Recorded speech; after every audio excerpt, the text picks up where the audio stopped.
Welcome to another edition of the DJ Roscoe Sports Show for this Thirsty Thursday, November 21st, 2024. Coming to you live from the palatial Black Trolley again. We're here at Misericordia University, the home of the reigning Division III national champion college baseball team. And we're here because my son has speech class after his preschool. And it's a week before Turkey Day. Gobble, gobble, gobble, gobble. It's flying right by. And then Black Friday, and then Hanukkah and Christmas. And it's coming here before you know it, whether you like it or not. Get those presents ready. Stop procrastinating. And it's almost here. All the decorations. Starting tomorrow on Friday, November 22nd, Match 93, a lot of the radio stations are going to be Christmas-only music, which I can only stand a little bit. I love Feliz Navidad. So this is Christmas from John Lennon. But I can only handle Last Christmas as well from George Michael. But I can only handle so much. Can't listen to it all the time. But like it or not, it's coming. There's going to be the Christmas parade in Wilkes-Barre this week. Scranton's having theirs soon. They're going to light the Christmas tower in downtown Scranton next Wednesday on Thanksgiving Eve. So it is coming before you know it. And Rockefeller Center's trees going to be lit up. But we are a week away from one of my favorite holidays because there's nothing really to do with religion or presents or this and that. It's just a day to chow down with food. Tolerate family as much as possible. You got lots of football to watch. It might be a snooze fest with the Dallas Cowboys who are playing like garbage and without Dak Prescott healthy for the rest of the year with the hamstring that he ripped. You got Cooper Rush and then Tommy DeVito now starting for the Giants again. It might be a pretty boring Thanksgiving day game with the Giants and Cowboys. But it's tradition. We're going to have 3 football games on Thanksgiving. And we're still pumped that you get football, you got lots of food, turkey, cranberry sauce in the can with the ridges that you get to see. You fall asleep from the tryptophan. You wake back up, wash, rinse, and repeat, and keep eating until you get back into a food coma and right back out of it and right back into a food coma. And then you have leftovers for a day or two, and then after a while I get sick and tired of it, and I don't want to see turkey and gravy again. Stuffing, stovetop stuffing, I don't care for that weird wet stuffing that seems like a baby bird, like a mama bird is regurgitated into the baby bird's mouth. Not a fan. If you like it, you were raised on it, great. I was not raised on it, so I do not like it. They talk about the ick factor. That gives me the ick factor. But I digress. We're excited for Thanksgiving and very pumped for that. Even Stonehenge Christmas lights are coming on real soon, so that's always a fun thing by Duncanic. But yeah, we got a lot of cool things to talk about, but we're going to jump right into it. Week 12 of the NFL schedule. It's flying right by, and it starts tonight. Thursday Night Football on Amazon Prime Video. Al Michaels, Kirk Herbstreit have the call. The Pittsburgh Steelers are 8-2. They've won 5 straight games. 4-0 since making the switch to Russell Wilson as the starting quarterback after Justin Fields did a decent job at 4-2, but they're definitely getting the ball downfield a lot better than they did before. And they're flying high. They just came off a nice 18-16 win over the Baltimore Ravens at home by 2 points, and they just have their mojo working against Lamar Jackson and company. They've won 8 of their last 9 matchups against the Ravens, and Mike Tomlin and John Harbaugh have had epic duels. They've been coaching for many years, for almost 2 full decades, and what a rivalry. But the Steelers held on, beat the Ravens last week, stopped Lamar Jackson on the 2-point conversion try, got the first down when they needed it, and won by 2 points. But Russell Wilson and the Steelers are getting the ball down the field better, than when Justin Fields did it, and I know it was unpopular at the time to make the switch, but as of now, it's working. Smelling roses, but now a quick turnaround, 4 days, after playing a hard physical game on Sunday in Pittsburgh, you have to come back on the road in Cleveland against a bad Cleveland Browns team, but it's still a division rivalry, and they still might be up to try to beat on your team. Browns, of course, without Deshaun Watson for the rest of the season. Jameis Winston is the starter. He's been mediocre at best. So this is going to be an interesting matchup to see how this is going to play out. The Browns have been struggling.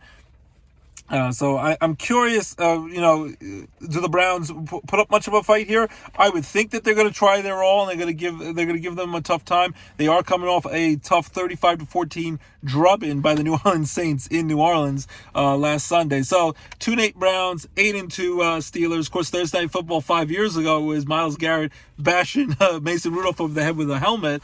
So that was kind of crazy. But I'm going to go with the Steelers here. I'm going to say that Browns keep it close for a while. Steelers pull ahead late. I know last week they only scored 6 field goals. Didn't score any touchdowns. They got near the end zone, couldn't score. But it was like, it was pretty much my history, my dating history all the way through high school and college. But I digress again. Chris Boswell, though, made all 6 field goals, was special teams player of the week, doing a good job. And I'm going to go with the Steelers here over the Cleveland Browns. I'll go with 24. Yeah, I'll go with 24 to 13. Steelers beat the Browns by 11 on the road in Cleveland. On the quick turnaround, improved to 9-2. And they are, and with one more win, Mike Tomlin will clinch again another season without a losing record. And now he started in 2007, his 18th season head coach of the Steelers, even more than Bill Cowher was. And this year, with the offense clicking, the defense clicking, and Russell Wilson keeps playing the way he is, stays healthy, they might be able to finally even win a playoff game. So let's see what happens. But I'm going to go with the Steelers here, 24 to 13 over the Cleveland Browns. Then on Sunday, November 24th, the Sunday before Turkey Day, we have 7 early 1 p.m. games. The Kansas City Chiefs, 9-1, coming off their first loss of the season. I predicted this one right. They lost a tough one, 30-21 to the Buffalo Bills. Josh Allen and the Bills have been clicking, and they seem to have the Chiefs number, especially when they're at home in Buffalo, and it's the regular season. The playoffs, let's see if the Bills could actually get it done in the playoffs when it counts.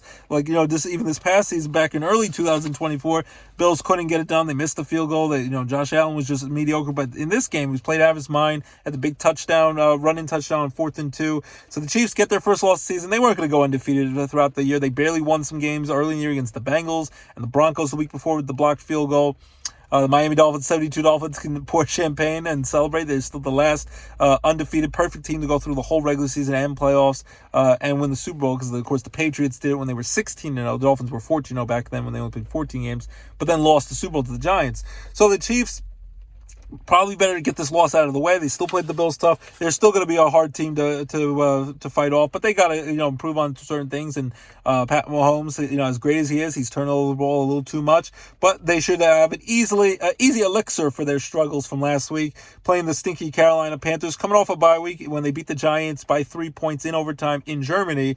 Bryce Young back at starting quarterback, but still only mediocre at best. I'm going to go with the Chiefs. Win bigly here over the Panthers.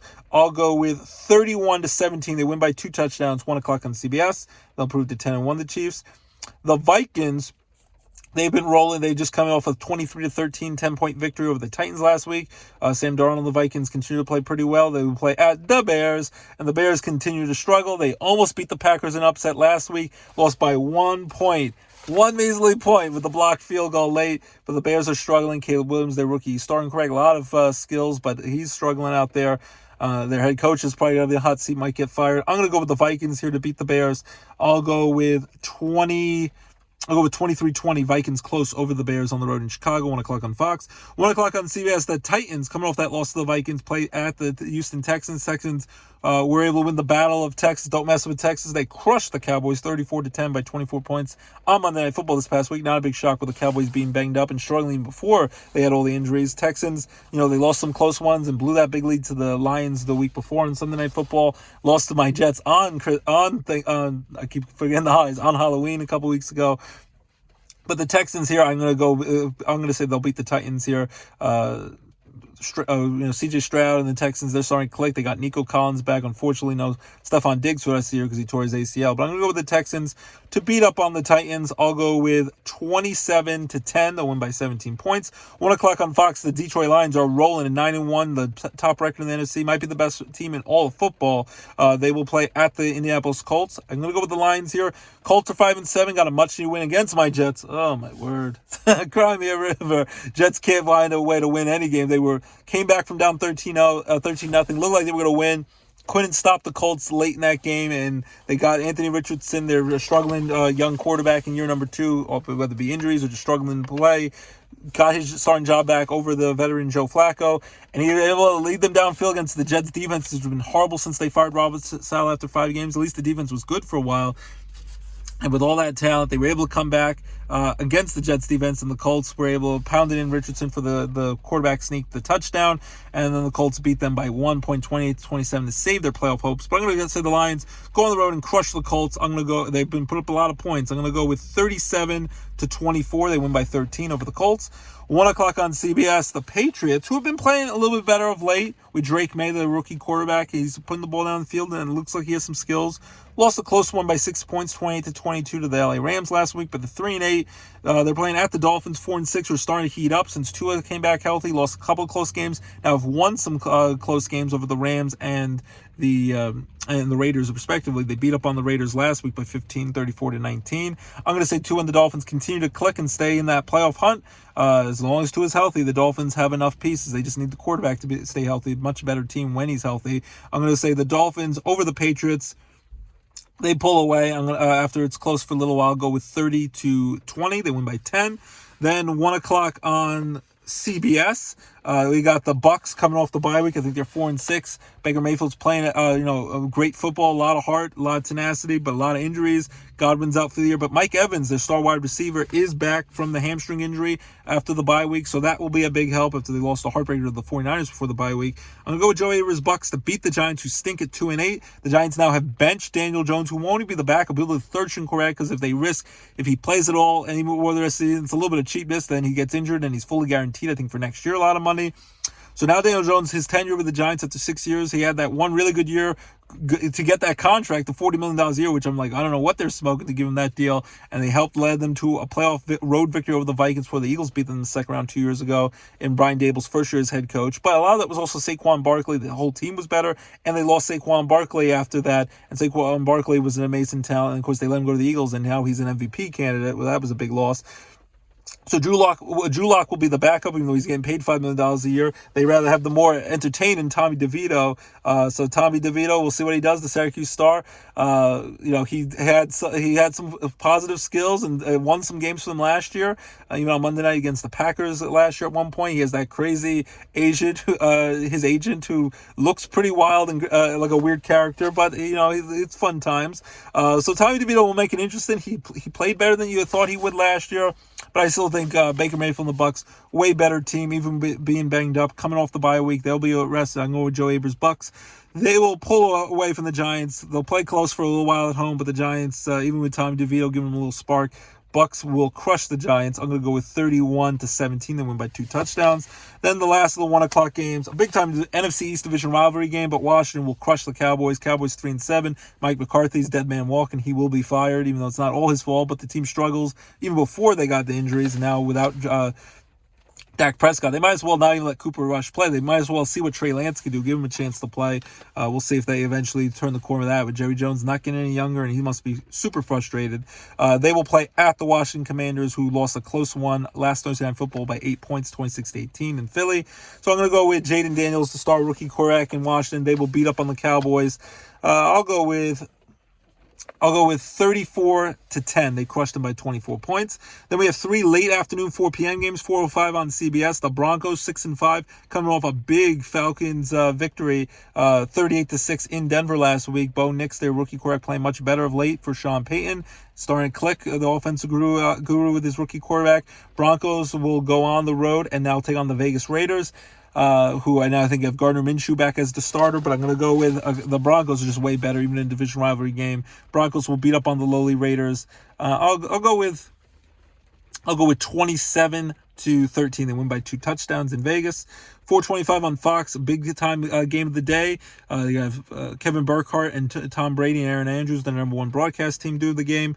The 49ers coming off a tough last-second loss on a Geno Smith rushing touchdown, 20-17 last week. In a thriller in San Francisco, they're 5-5. Everyone in the division is pretty much 5-5, besides the 6-4 surprise in first place Arizona Cardinals in the NFC West. They will take on the Packers, who came off that nice win over the Bears with the blocked field goal. So I'm going to go. I don't know. This is a tough one. I'm going to go with the Packers here. As much as you're like, when will the losing stop for the 49ers? I'm going to still say the Packers win. I know George Kittle is back. Brock Purdy's been up and down this year.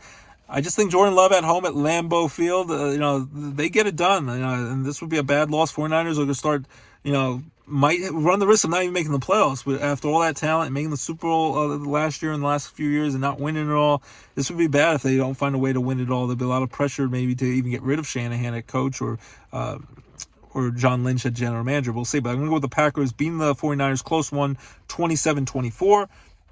Then 4:25 on Fox, we're going to have Cardinals 6-4 coming off the bye week. First place in NFC West, surprisingly. After they crushed my Jets a couple weeks ago, they will take on the Seahawks, who are 5-5. Geno Smith with that winning touchdown over the 49ers last week. I'm going to go with the Cardinals, though, going on the road to Seattle and beating the Seahawks. Close game, but I think the Cardinals are starting in their mojo, and I think they'll move 7-4 and improve their position in first place in the NFC West division 12 weeks into the season. So I think the Cardinals will beat the Seahawks. I'll go close game, 26-23. They win by 3 points. Then Sunday Night Football, 8:20 on NBC and Peacock. We have the Eagles at the LA Rams. Eagles 8-2 have won 6 straight games, starting to click on offense. Nick Sirianni still makes some boneheaded calls at head coach, but Jalen Hurts, even though he looks banged up, he's been playing better of late. Saquon Barkley's playing out of his mind. The defense is improving, and the Eagles now will take on the LA Rams, who've been playing pretty well. Are 5-5 as well. Beat the Patriots last week. Rams starting to click on offense with Pua and Cooper Kupp and Matthew Stafford. And Sean McVay, offensive guru, you always give him a chance. But I'm going to say the Eagles find a way to go into LA in a close, tough environment. And I think it won't be easy, but I'm going to go with the Eagles, 20-17. They win by 3 points to improve to 9-2 and win their 7th straight game. Monday Night Football on November 25th, just 3 days before Thanksgiving, 8:15 on ESPN and ABC. We're going to have the Baltimore Ravens 7-4 after the heart-breaking last-second loss to the Steelers, but they'll play each other again December 21st, and my wife and I will be at that game in Baltimore. They will play at the LA Chargers, who beat the Bengals 34-27 last week on Sunday Night Football at home in LA. That one, the Chargers had a big 27-6, 3-touchdown, 21-point lead. Justin Herbert played very well, but then Joe Burrow and the Bengals kept coming back. They scored 3 straight touchdowns, tied it up, had chances to take the lead, but then their field goal kicker kept missing field goal after field goal, 2 makeable field goals, and then finally the Chargers were able to pound it in and get the touchdown to win it by 7. So Chargers playing better of late. John Harbaugh has actually won the Brother Bowl here, the Harbaugh Bowl of Jim and John Harbaugh twice, including in the Super Bowl back in February 2013 when the Ravens and Ray Lewis in his last game were able to knock off, and Joe Flacco at quarterback were able to knock off Colin Kaepernick of the 49ers for that Super Bowl when Beyonce performed, and there was a power outage at the stadium in New Orleans, a blackout and everything. So the Ravens beat the 49ers in that close game, the Harbaugh Bowl. So now the Harbaugh brothers are going to face each other again. The family love right before the ultimate family day on Turkey Day on Monday Night Football.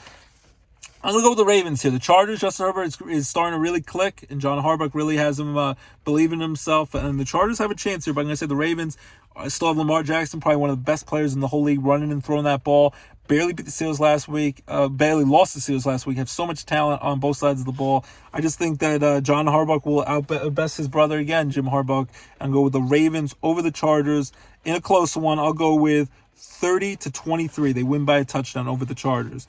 So again, my week 12 NFL picks are, including tonight on Thursday Night Football, Steelers over the Browns, Chiefs over the Panthers, Vikings over the Bears, Texans over the Titans, Lions over the Colts, Dolphins over the Patriots, Bucks over the Giants, Washington over the Cowboys, Broncos over the Raiders, Packers over the 49ers, Cardinals over the Seahawks, Eagles over the Rams close, and in the Harbaugh Bowl, Ravens over the Chargers.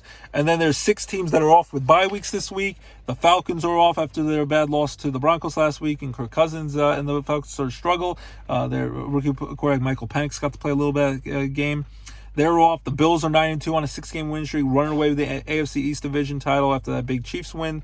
They're off. The Bengals lost a lot of close, heartbreaking losses. Feel bad for Joe Burrow playing out of his mind, but they're still finding ways to lose close. Losing the Chargers last week on Sunday Night Football after the big comeback. They're off. Jaguars got crushed by the Lions 52-6 last week in Detroit. Their coach, Doug Peterson, will probably be fired any moment now. They're off, thankfully. Saints had that big win over the Browns last week. They're off. They're playing better of late since their car came back healthy. And my stinky Jets. Will they lose this week if they're not playing? It's possible. I get the money line on bye week. They might win. But the Jets are off 3-8. Fired their GM, Joe Douglas, after 6 losing seasons, 30-64 over record. No playoff berths. Lost the heartbreaker to the Colts last week, and they finally got rid of their general manager the month earlier without even consulting their general manager, Woody Johnson. The the owner of the Jets, who might be going back to being an ambassador with President Trump's administration coming in January, like he was last administration for Trump, he fired Robert Saleh without even asking the general manager. GM was in his last year, and now they've gotten rid of Joe Douglas, so the Jets are off. So those are the 6 teams with bye weeks. But be square, dig doom, got me in the morning, things of that nature. Hasta la vista, baby. So those are my Week 12 NFL picks. And then quickly, baseball hot stove, Juan Soto sweepstakes. We'll see what happens. The Mets so far got Jose Siri from the Tampa Bay Rays. Tampa Bay Rays will play their home games next season at the Yankees spring training facility at Steinbrenner Stadium. Give them $15 million a year for the Yankees for next year to use their facility, which is more than any of the Rays' active players. The highest paid player right now is $10 million. So the Rays will play in Tampa Bay at the Yankees spring training facility across the street from the Tampa Bay Buccaneers home. But yeah, the Mets are probably the favorite to get Juan Soto, but we'll see. The Yankees are going to try and make a hard push. The Phillies, the Dodgers, a bunch of teams are in the Red Sox, Blue Jays. But the Mets right now are the favorite, but the Yankees will try to see if they can keep them. NHL and NBA, Sidney Crosby about to score 600th career goal. Baby Penguins play tomorrow night. Depending on the weather, we might get some snow. Hopefully not. I'm not a fan of that. And then on Black Friday, the following Friday, so check out the Baby Penguins, Mohegan Sun Arena, Casey Plaza, playing the next 2 Friday nights, and they have discounted tickets on Friday nights. And then NBA, thankfully, they saved Inside the NBA. It will move to ESPN ABC next season with Charles Barkley and Shaq and Ernie Johnson and Kenny Smith again. So hallelujah, that will be saved even with TNT losing the basketball rights. So that's exciting. And the Cavaliers are playing great, and they lost their first game of the season with the NBA in-season tournament. They lost a close one to the Celtics, the defending champs. The Celtics are playing great. And the Cavs are all 15-0 and playing great. So and the Knicks are playing well on a 4-game win streak. Beat up the Phoenix Suns on the road in Phoenix late last night. And the Nets are playing better of late. The Lakers are playing great, and they trying to defend their in-season basketball tournament championship from last year. LeBron playing out of his mind. So the Lakers are doing a good job, and Sixers continue to struggle. So that's been ugly. So NBA exciting stuff in the in-season tournament and what's going to happen, especially with the teams that are struggling. Hockey's exciting. Boston's been struggling, so they fired their head coach after having a great season just about a year ago. But the Rangers play tonight against the Calgary Flames, so check out that. And then the Penguins lost a close one, 3-2 in overtime to Tampa Bay the other night. And Alex Ovechkin coming off an injury now, but he's getting closer to passing Wayne Gretzky, the great one for the most goals in NHL history. So that's the hockey and basketball talk, baseball, and then the awards tonight. Aaron Judge and Ohtani should win MVPs. Chris Sale and Tariq Skubal won the Cy Young Awards. Pat Murphy, the Brewers manager, and Steve Vogt, the Cleveland Guardians first-year manager, won Manager of the Year, and Rookie of the Year, Paul Skeens and Luis Hill of the Yankees won Rookie of the Year. So those are the baseball awards, but tonight should be Judge and Ohtani for MVPs. And again, with the hot stoves wheeling deal, we can't wait to see what happens with that. And then college football, Penn State crushed Purdue last week, 9-1. Right now, a great chance to make the 12-team expanded college football playoff. They play at Minnesota, 3:30 on CBS. Notre Dame, 9-1. They crushed Virginia last week at home on Senior Day. They play 7 p.m. on NBC at Yankee Stadium against number 19 unbeaten Army. I'm going to go with Notre Dame winning a close one there. Penn State should crush Minnesota. Syracuse was able to win at California last week, so they're bowl eligible, and they're doing pretty well. They're 7-3 in Fran Brown's first year as the head coach. It's going to be their last home game of the season in the Dome. Senior Day there, Connecticut. They'll play this week at 12 p.m. Should easily win that. The Panthers 7-3. They will play at Louisville at 4 p.m. this Saturday. They lost a heartbreaker 24-20 at home to number 20 ranked Clemson last week, but they should win against Louisville this week. And Rutgers 6-4, bowl eligible for the second straight year. Beat Maryland last week 31-17 on the road there, and now they will host number 25 ranked Illinois in the Big Ten matchup at 12 p.m. this week, and a big undefeated Indiana versus Ohio State matchup in the Big Ten, 12 o'clock on Fox. So check that out. So a lot of great college football. Alabama's in the run, and Notre Dame's in the run for the college football playoffs. So very excited about that. And then new movies: Wicked, Gladiator 2, Moana 2, Red One, Jack Black's Dear Santa on Paramount Plus. So check that out. Cobra Kai new episodes on Netflix. And Tulsa King's finale was good. And the Penguin, I still highly recommend that. So keep locked. DJ Roscoe Sports Show, your home for all your favorite sports and entertainment talk right here on DJ Roscoe Sports Show. Have a great weekend. Take care. Stay safe from the snow and get ready for Turkey Day. Gobble, gobble.